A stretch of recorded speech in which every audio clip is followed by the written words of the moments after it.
Hello Jennifer, this is Ross Kroeker with Harding Park Golf Course and the Golf Digest Challenge. Thank you for sending in your video. Got a nice looking swing there.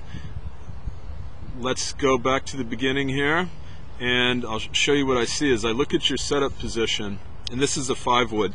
And in your notes, you don't give me any suggestion of what your ball flight's like or what you'd like to adjust here, so I'm just kind of looking at what I see here.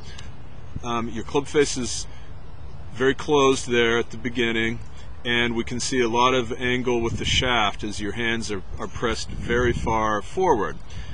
As I watch your swing and the club face starts closed, it stays closed throughout the entire swing. We see it up here at the top, and as you come back down, you know, that's a good look for someone whose club face has been that closed in the backswing, because at this point your club face is going to be square just after hitting the ball.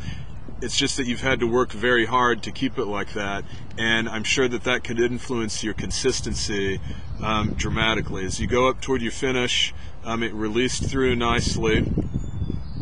So I suspect, and often the case, you see people whose club face is very closed at the beginning here. It's possible that your golf ball is going to the right, and so you're trying to correct that by getting more closed to begin with. However, as we're looking at here, when your club face, if you don't correct the club face being so closed, of course you're going to hit it to the left, and this is a tough position to try to get yourself into with consistency.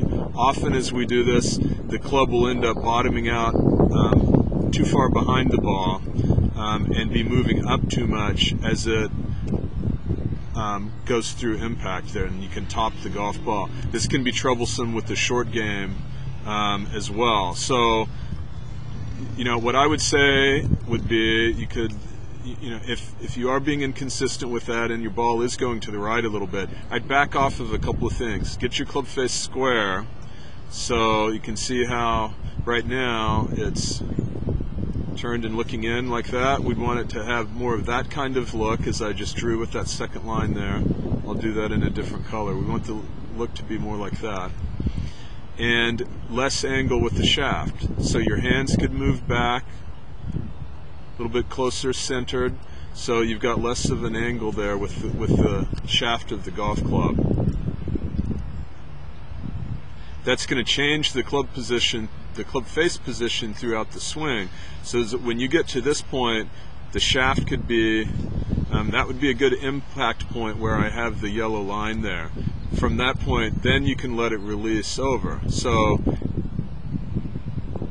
it's going to change the look here on the forward side, where you'll feel like you get to this point a little bit earlier in the forward swing. So instead of it being there, it may be, you might get to that point with your arms down more in this position.